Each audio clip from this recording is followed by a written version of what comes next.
सानोलियार प्या की आने वाली किस्त में वो कुछ होने वाला है जिसका किसी ने सोचा भी नहीं होगा। वीडियो शुरू करने से पहले चैनल को फौरन सब्सक्राइब करें और अपनी राय कमेंट में जरूर दें, क्योंकि ये किस्त कहानी का सबसे खतरनाक मोड़ साबित होने वाली है। आने वाली किस्त में शहरयार एक बड़ा कदम उठाते हुए तमाम शवाहिद प्या के हवाले कर देगा।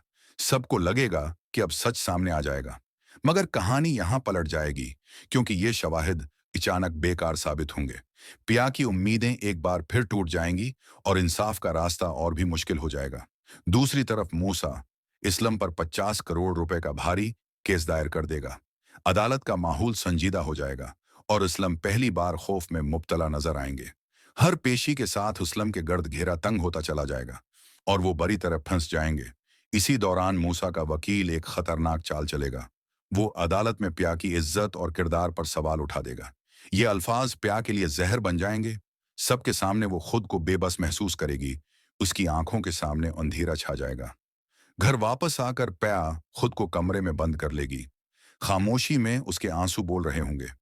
फिर एक जर्रात मंदाना फैसला करते हुए वो छप कर शहरयार के पास जाएगी और टूटी हुई आवाज में मदद मांगेगी। कहानी यहाँ और भी खौफनाक रख अख्तियार करेगी जब पुलिस इस्लम की तमाम जायदाद जब्त कर लेगी। वो शख्स जो खुद को ताकतवर समझता था, अब कानून के सामने बेबस खड़ा होगा और आखिरकार इस्लम को जेल जाना पड़ेगा।